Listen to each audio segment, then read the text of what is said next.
En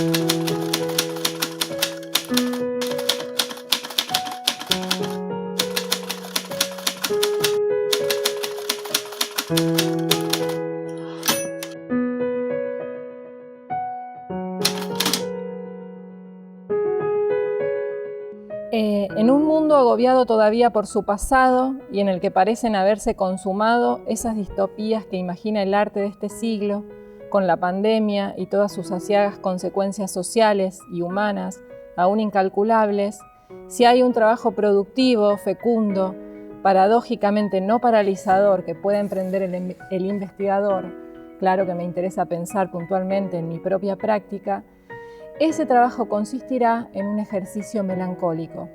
Y me animo a contradecir aquí a Enzo Traverso, para quien la posibilidad de pensar un nuevo comienzo estaría dada por la resolución del duelo. Ese ejercicio no implica abandonar la esperanza de un futuro mejor, ni quedar atrapado entre el lamento por la pérdida de la utopía y el horror ante la distopía cumplida, sino que supone estar siempre en situación de duelo, sosteniendo el peso de lo que no fue, portando ese peso en el sentido de potencia que da George D. Uberman al verbo portar, tanto sufrimiento, resignación como acto de valor, de fuerza, y preparando simultáneamente otro nuevo recomienzo. Parados ante las ruinas de un futuro destruido, no nos queda sino volver a imaginar, fantasear un porvenir, apostar a él con todo lo que de azar y por ende de incierto hay en una apuesta. Nuevamente, con Walter Benjamin, sin ilusiones sobre nuestra época, pero tomando partido sin reticencias en su favor. Quizás pueda vislumbrarse una agenda posible de trabajo, de investigación, de vida, habitando poéticamente nuestro presente, asumiendo este minuto como un instante efímero, expuesto a la precariedad de esta tierra, pero ciertamente invaluable. Bueno, mi infancia en Casilda. Tengo muy buenos recuerdos de mi infancia y si tengo que pensar en una imagen o en algún recuerdo puntual o en algo que persiste, siempre es la casa de mis abuelos. Tanto de la casa de mis abuelos maternos como paternos. Tengo una amiga que siempre dice que los abuelos son la patria de la infancia y yo creo que efectivamente, por lo menos en mi caso, es así. Recuerdo mucho las navidades en la casa de mi abuela Elda, de la mamá de mi papá, y también las caminatas que hacíamos con ella, con mi tía Claudia y con mi hermana, a la Plaza San Martín o a la estación de trenes, los bocaditos Holanda que comprábamos en el camino. Pero sobre todo aparece la casa de mis abuelos maternos en verano, digamos. Los veranos en la casa de mis abuelos, que vivían enfrente del hospital, en la parte de atrás del hospital. La casa daba ese paredón enorme y hay algo de aventura en esa imagen de esos veranos, con los chicos del barrio jugando, el silencio de la siesta, y un sol se me viene como un sol enorme. Y también recuerdo mucho lo que eran los pasillos del hospital, porque ahí pasábamos tiempo, la frescura de esos pasillos, y los viejitos del hogar de ancianos. Eso es parte como de un recuerdo muy grato de mi infancia, de pura hospitalidad. Y también, claramente, mis amigos, la escuela, los primeros amores, pura aventura. Tuve una infancia y una juventud que recuerdo con un ímpetu de aventura. Eso diría de mi infancia. En mi casa siempre circularon libros. No había una gran biblioteca, pero había algunos libros que me acuerdo, que eran, por ejemplo, Los 20 poemas de amor y una canción desesperada de Pablo Neruda. Estaba la primera edición del Otro lado de Paco Urondo, que fue un poemario que mucho después pude leer con mayor intensidad, pero que en ese momento circulaba. Y también circulaba mucho en mi casa, porque mi papá es un aficionado a recortar periódicos y había muchos recortes de diferentes épocas, de toda la vida de mi papá. Y sobre todo es su orgullo, tiene tiene encuadernadas toda la colección de revistas Crisis que logró rescatar de los años de la dictadura. Eso es para él, me acuerdo de los domingos sentado mirando esas revistas, ¿no? Y pienso, si me retrotraigo, que eso fue fundamental para mí porque ahí hay todo un ámbito de intereses que se continúan hoy, ¿no? Mi interés y mi gusto por las bibliotecas y sobre todo por hurgar en periódicos, por investigar revistas periódicas que reponen algo de lo actual, que ya no es actual para nosotros, pero bueno, hay algo hay un resto de actualidad ahí que me interesa, que me gusta mucho. Mi mamá también nos contaba cuentos a la noche antes de dormir. Íbamos, me acuerdo que una vez al mes íbamos al Jardín de Epicuro a comprar algún libro y recuerdo a mi mamá leyéndonos Dailan Kifki, de María Elena Walsh, por ejemplo. Ese puntualmente lo recuerdo. Pero si hay un narrador en mi infancia es mi abuelo materno, el abuelo Rogelio, enfermero, comunista. A él le dediqué el libro que escribí. Primero le dediqué mi tesis doctoral y después el libro que escribí a partir de los resultados de la tesis doctoral. Lo escribí en la dedicatoria el día que él falleció. Y él era un gran narrador, era un narrador encantador en el sentido de que generaba encantamiento, ¿no? Era como medio mágico escucharlo. Y nos contaba unos cuentos que eran aterradores, eran terribles, muy moralistas, morían niños, había cruzarríos de sangre, había dioses vengativos. Y nosotros con mi hermana lo escuchábamos sabiendo que esa noche no íbamos a dormir y que nos íbamos a asustar mucho, y sin embargo no podíamos parar de escucharlo. Era como encantador escucharlo. Y lo recuerdo mucho porque su postura era como muy característica, tenía siempre el pucho ladeado en la boca y por ahí levantaba los brazos recostado y modulaba la voz, le ponía voz a cada uno de esos personajes y bueno, es como un recuerdo como fuera del tiempo, como si esos relatos estuvieran fuera del tiempo, se sustraen son infinitos en mi vida. Tengo varias lecturas que fueron cruciales para mí. Si recuerdo las de la adolescencia, puntualmente una lectura que me impactó mucho, fue la de La insoportable levedad del ser de Milán Kundera, que me prestó una amiga, Ade, a quien le devolví el libro mucho después y ella me regaló para un cumpleaños el libro. No lo volví a leer. Hay libros que releo mucho, que fueron fundamentales y que releo mucho, y otros que no. Ahora que pienso en La insoportable levedad del ser, aparecía todo lo que también me interesa, que es la historia, aparecía la primavera de Praga, el amor y el conflicto, digamos, del hombre pensando sobre su destino en la tierra, ¿no? Que es un tema que me interesa mucho. O cómo se articulan esas tres cuestiones. Y después hay muchas otras lecturas. Balzac, las novelas de Balzac, o sea, yo entro en las novelas de Balzac, por suerte las releo mucho a las novelas de Balzac, porque también doy clases sobre las novelas de Balzac en la facultad, y ahí me desconecto de mi vida para conocer a la humanidad, digamos. Esas son novelas que releo. Yo siempre pienso, Roland Barthes decía que el que no relee se condena a leer siempre la misma historia, y bueno, yo Balzac lo puedo leer millones de veces. Con Milán Kundera no lo volví a leer después de la adolescencia. Y otras lecturas fundamentales fueron, por ejemplo, los ensayos de Walter Benjamin. Para mí son fundamentales, o sea, leo sus ensayos como la experiencia es como la lectura de un poema. Y bueno, claramente los poemas de Raúl González Tuñón, que llegué a su obra, sobre él escribí mi tesis doctoral, sobre su poesía.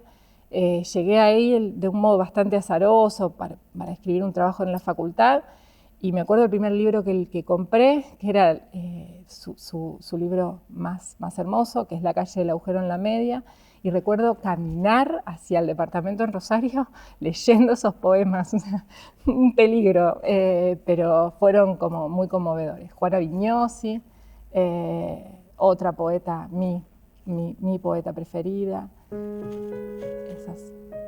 Es el poema que abre el libro de Juana Vignosi, Si alguien tiene que ser después. El viento del final del verano tarde en el amanecer. Nadie sabe que una mujer que ha entrado en la vejez vuelve a sentir, vuelve a recibir el ramalazo del viento en la alta noche. Al mediodía podrá decir, descubriéndose como antes, se ocultaba. A las 4 de la mañana había viento. Ya a nadie desafía, solo a la idea de la derrota. Soy una lectora obsesiva, porque soy obsesiva. La lectura me demanda mucho tiempo, pero al mismo tiempo hay como un cierto regodeo.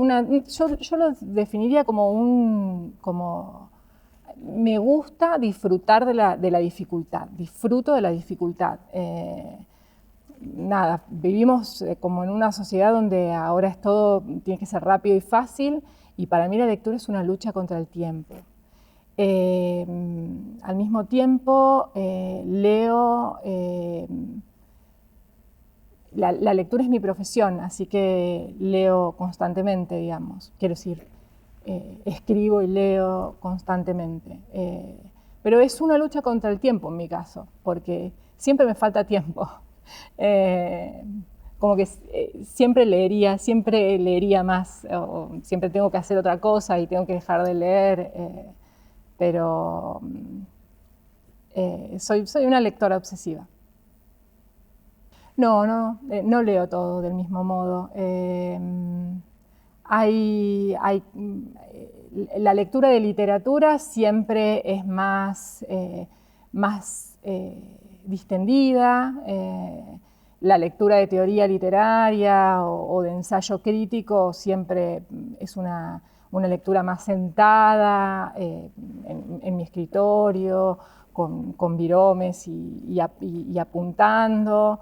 En el caso de la literatura puedo releer y releer un poema muchas veces. A veces cuando trabajo en búsqueda de algún sentido que yo invento a ese poema o a esa obra, y en el caso de una novela también me puedo detener mucho porque no leo solo, o sea, no me interesa solo el destino de un personaje, por ejemplo, sino que también digo, ¿por qué el autor eligió este verso? ¿Por qué eligió cortar este verso acá? ¿O por qué eligió este adjetivo? O bueno, ¿qué pasa ahí con la escritura? Se juegan las dos cosas juntas, no creo que haya sentido sin forma. Pero bueno, ambas cosas para mí son una totalidad que me generan conmoción, me conmueven. Y la lectura de literatura puede ser un poco más distendida, no siempre lo es. Pero por ejemplo, en el verano yo disfruto mucho de tirarme al sol leyendo, y pueden pasar horas sin levantarme para nada. La escritura aparece en mi vida desde muy chica. O sea, yo empecé a escribir de niña. Recuerdo que tenía un cuaderno en el que he dicho que iba a escribir una novela. Y no sé si ese cuaderno todavía estará, pero era una novela sobre una niña y la luna. Y después, nada, leí alguna novela romántica y en función de eso escribía algo, escribía cartas. Pero hay un momento central que es a los 16 años, cuando yo comienzo a participar del taller literario de Cristina Martín, que para mí fue como una experiencia reveladora, iluminadora, me abrió un camino. Teníamos un grupo que formábamos 4 personas, Raúl Isern, Alicia Ibar y Marisa Torres con Cristina. Era un grupo muy variado de edades.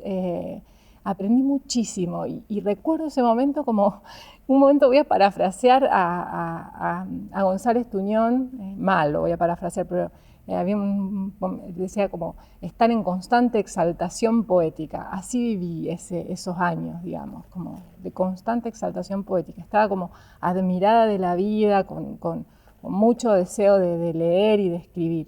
O sea, eso... hace unos años le presenté a Cristina no solo de pan vive la mujer, y pienso que ahí comenzaba diciendo lo difícil que era hablar sobre la poesía de alguien que había sido para mí tan importante en abrirme en un camino que todavía me sigue generando sorpresas, gratamente, por suerte, ¿no? Está bueno dedicarse a algo que a uno le gusta tanto. Y ya en la facultad, yo, digamos, bueno, iba a un taller literario, escribía poesía, no me considero una poeta, soy más bien una aficionada, escribo poesía, así, no sé, la última vez que escribí poesía fue en el 2018, y eso no me genera una preocupación. Encontré en la escritura académica un ámbito grato de escritura, que me permite conciliar lo que leo con lo que escribo y también inventar, porque es también una invención. Yo invento una revelación sobre una obra que no es más que una invención. Y bueno, ahí jugaron un rol muchas personas, digamos, que fueron como abriéndome ese camino, o hay muchos críticos literarios que considero maestros.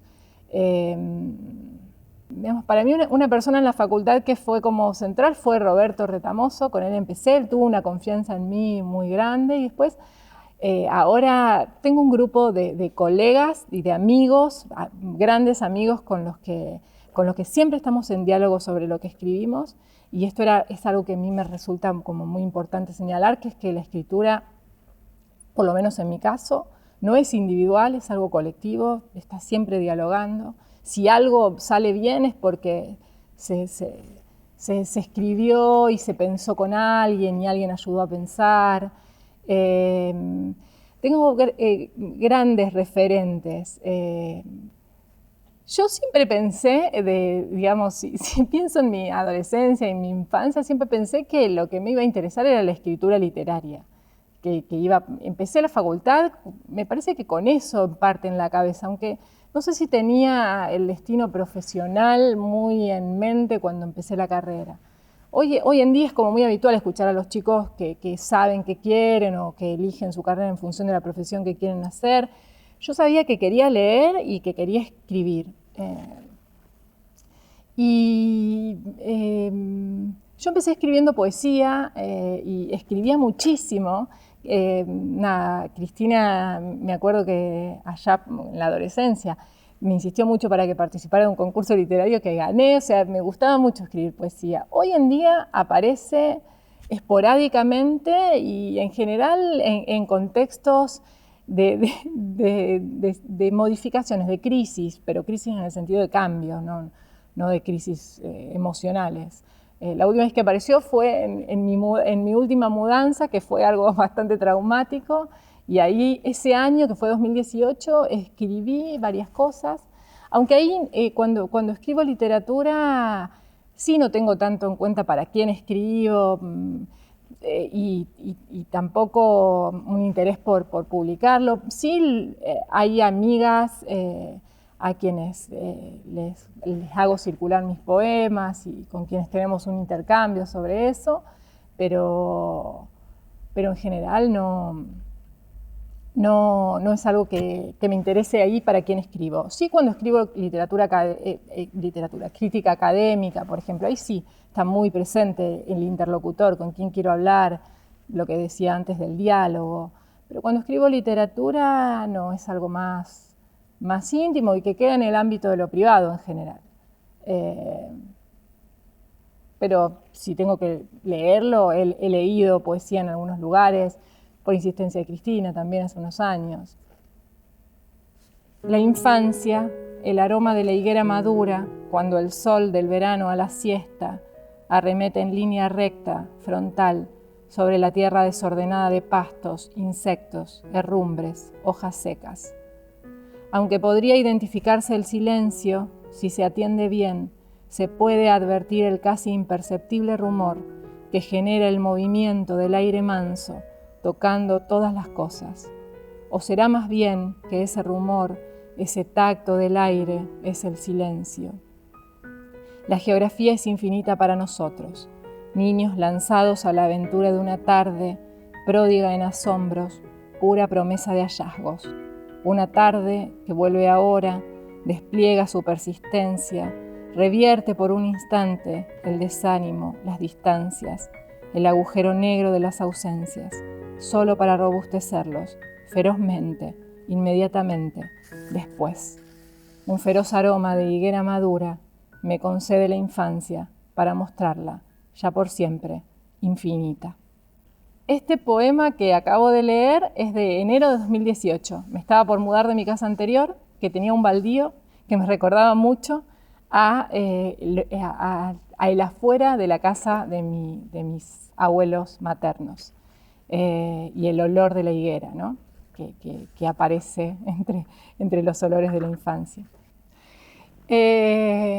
No lo sé, no sé qué me da la lectura, que no me da otra cosa. Creo que si tuviera una respuesta, creo que voy siempre en búsqueda de una respuesta a eso y que por suerte siempre se actualiza. Leo para buscar algo que sé de antemano que no voy a encontrar, pero que va a seguir activando. Es como un funcionamiento como el del deseo, supongo, ¿no? Siempre se renueva.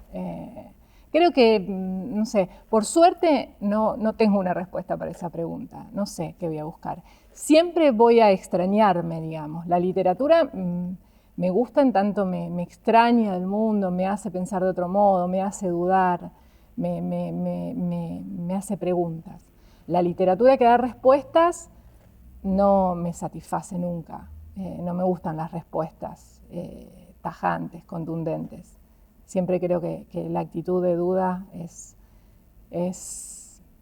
buena para repensar todo y para estar siempre indagando más.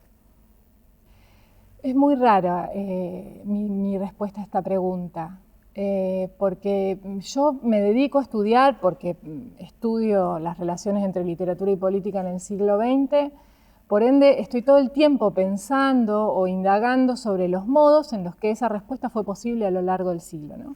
Entonces, en primer lugar, yo diría, bueno, ¿qué escritor? ¿Cuándo? ¿Dónde? ¿En qué contexto? ¿Qué escritor? Cada uno, cómo se piensa.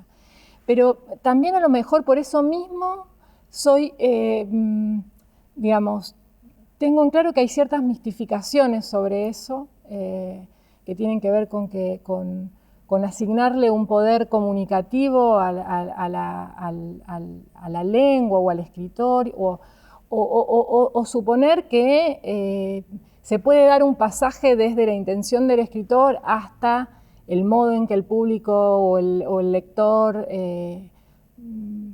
lee y qué hace con eso que lee, que puede ser como un pasaje sin interferencias. Entonces, creo que, nada, yo agradezco que haya grandes escritores, que haya grandes profesores que nos ayuden a seguirnos cuestionando la vida en el mundo, en el hoy, en este contexto y en otros, digamos. No sabría responder qué lugar tiene, me parece que a veces se dota al escritor de una relevancia o de una serie de obligaciones que son una carga muy pesada y que aún así nos ayudan a plantarnos, digamos, nos muestran el mundo siempre de otro modo. O sea que sí creo que hay algo, no sabría decir qué lugar tiene el escritor o qué lugar tiene el profesor académico, el profesor universitario, pero sí pienso que la tarea tiene que ver con hacernos dudar de nuestras certezas y estar pensando nuevas cosas. O pensando de nuevo en lo mismo. Justo El otro día conversaba con una amiga sobre este tema. Digo, ha desvelado esa pregunta a todo el pensamiento occidental. Yo me disculpo por no tener respuestas para nada, pero pienso que si podemos preguntarnos qué hay afuera del lenguaje, es precisamente gracias al lenguaje. Yo no sé qué hay afuera, no sé si hay algo afuera, si hay algo humano afuera del lenguaje, si hay algo humano, insisto, humano. Si hay algo o si está todo, no lo sé. Sí creo que nos podemos hacer esa pregunta precisamente porque hay lenguaje y tal vez afuera sea una masa amorfa a la que no podemos dotar de sentido en principio. Para mí no hay una separación entre la escritura y la vida, porque la escritura es parte de la vida. Es parte, por lo menos, de mi vida, tanto la escritura como la lectura. Pensar en una convivencia me resulta, como digo, como si fuesen dos cosas escindidas.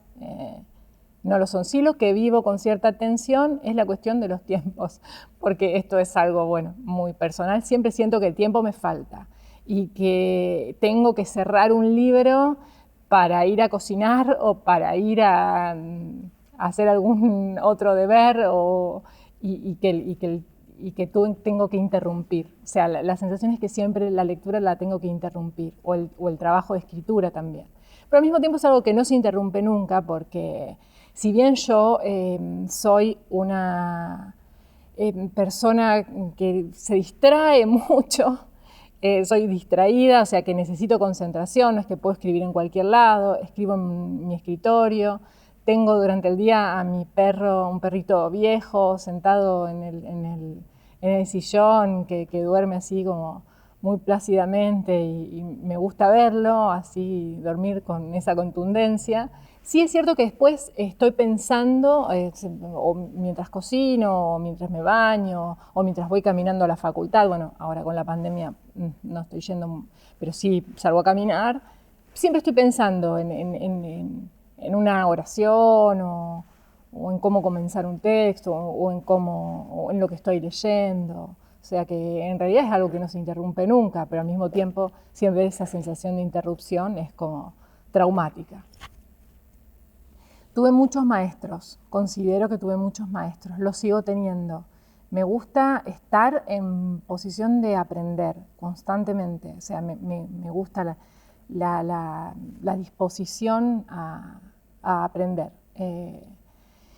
Muchos maestros, recuerdo muchos, por suerte, y los recuerdo con mucha gratitud. Desde mis profesores de la secundaria hasta mis profesores universitarios fueron grandes maestros. No tiendo a identificarme con los personajes de una obra, o sea, en general lo que me interesa de la literatura es precisamente encontrarme con otro, digamos, otro que es igual en tanto es otro y toma otras decisiones. Entonces siempre me gusta pensar cómo construye un autor este personaje, qué decisiones toma ese personaje que yo no tomaría, digamos, que me es otro totalmente ajeno. Que me muestra otro modo de hacer la vida, de tomar esas precarias decisiones que uno puede tomar en la vida y que nunca sabe muy bien si las tomó o se fueron dando. Pero sí recuerdo un personaje que me conmovió muchísimo, que es de una novela que fue en los últimos años una de las novelas que más me conmovió, que es El hombre que amaba a los perros, de Leonardo Padura, y allí aparece el personaje de Ramón Mercader, que es el asesino de León Trotsky, y el modo en que Padura construye ese personaje, que es alguien con quien yo no podría identificarme nunca, pero lo dota de una humanidad y no puedo más que dolerme con su dolor y con sus miserias y en una suerte de conmiseración, pero que no es religiosa, sino conmoverme con el destino de un hombre, ¿no? Esa novela fue fue una purga, fue liberadora y nada, la recomiendo profundamente. Me quedó de la primera pregunta sobre la infancia algo que tiene que ver, volver a Casilda me da siempre mucha alegría y al mismo tiempo me melancoliza mucho, pero recordaba estos días que siempre que viajo, que voy a un congreso o que viajo de vacaciones, siempre cuando digo volver, es volver a Casilda. Entonces siempre pienso que para mí volver es volver a Casilda. Siempre me lo marcan mis amigas o mi pareja. Cuando volvamos a Casilda, y en realidad yo ahora vivo en Rosario, pero volver es volver a Casilda. Quería decir eso que lo había estado pensando mucho estos días.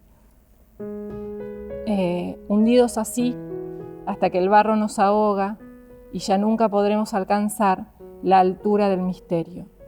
Hundidos, masticando el polvo de la derrota, seguimos, sin embargo, forzando los pasos en el barro, obstinadamente.